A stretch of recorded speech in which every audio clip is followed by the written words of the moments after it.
So, ఇప్పుడు చాలామంది అడుగుతా ఉన్నారండి. ఏంటంటే, ఇప్పుడు కాపీయిస్టు, స్టెనోగ్రాఫు లేకపోతే టైపిస్టు ఇలాంటివి ఉంటాయి గదా!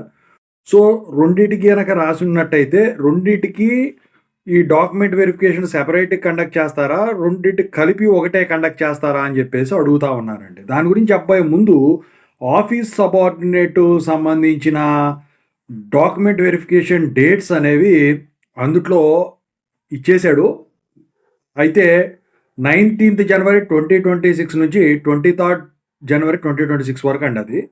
సో, ఇక వీటి గురించి మాట్లాడుకుంటే, ఇప్పుడు మీరు ఈ కాపీయిస్ట్ అయినా గానివ్వండి, టైపిస్ట్ అయినా గానివ్వండి, దేనికి దానికి సెపరేట్‌గా అయితే వీళ్ళు కండక్ట్ చేయటం అయితే జరుగుతుందండి డాక్యుమెంట్ వెరిఫికేషను.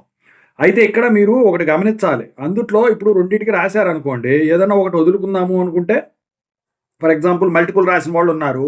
ఆ మల్టిపుల్ రాసుకున్న వాళ్ళు ఏవైతే ఉంటారో ఫార్మ్ ఒకటి ఫిల్ చేసి ఆహ్, సబ్మిట్ చేయాల్సుంటది. ఎందుకంటే ఏదైతే మీరు వదిలేసుకుందాం అనుకుంటున్నారో దాన్ని సబ్మిట్ చేయాల్సి ఉంటుందనమాట. ఇది ఇంతకుముందే మనం మాట్లాడుకున్నాము. ఓవరాల్‌గా అయితే దానికి దీనికి సెపరేట్‌గా ఉంటదా అంటే మాత్రం ఖచ్చితంగా అయితే సెపరేటింగ్‌గానే కండక్ట్ చేయటానికైతే ఉంటుంది. ఓకేనా? సో, దీని గురించి అఫీషియల్ అప్డేట్ వచ్చిన తర్వాత మీకు ఖచ్చితంగా అయితే నేను అప్డేట్ ఇస్తాను. థాంక్స్.